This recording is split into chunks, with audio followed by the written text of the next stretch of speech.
Magandang hapon! Kumusta po? Narito po ulit ang update natin para sa lagay ng ating panahon.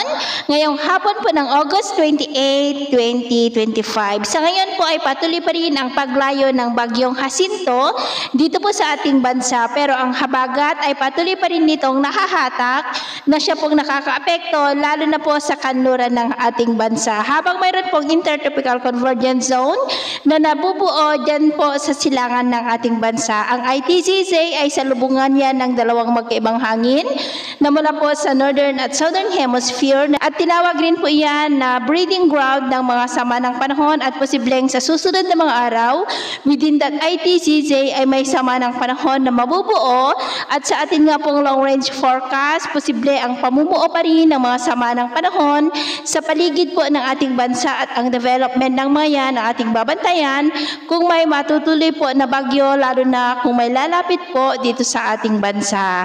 At sa lagay ng ating panahon, ngayong hapon ay nakakaranas ng maulap na kalangitan na may mga pulo-pulo na mga pag-uulan sa ilang bahagi ng Central Luzon, Metro Manila, Calabar Zone, Mimaropa, Bicol Region, ilang bahagi ng Northern Luzon, Panay Island, Negros, Cebu, Bohol, Leyte, Samar Provinces, Tawi-Tawi, Zamboanga del Norte, Northern Mindanao, Surigao del Norte, Sorsogon at Davao. At mamayang gabi may mga isolated rains pa rin sa iba't ibang bahagi ng ating bansa kaya mag-ingat po tayo dahil posible pa rin ang mga banta ng mga pagbaha at pagguho ng lupa. Sa atin naman pong mga baybayin dahil sa habagat ay maalon po ngayon sa mga baybay ng Palawan na ang mga alon ay posible po na aabot hanggang sa 1.9 to 2.2 meters height kaya hanggat maaari ay iwasan na muna natin ang papalaot dyan sa mga may kulay pula para po mas makaiwas sa mga sakunang pangkaragatan. So yun po ang latest update natin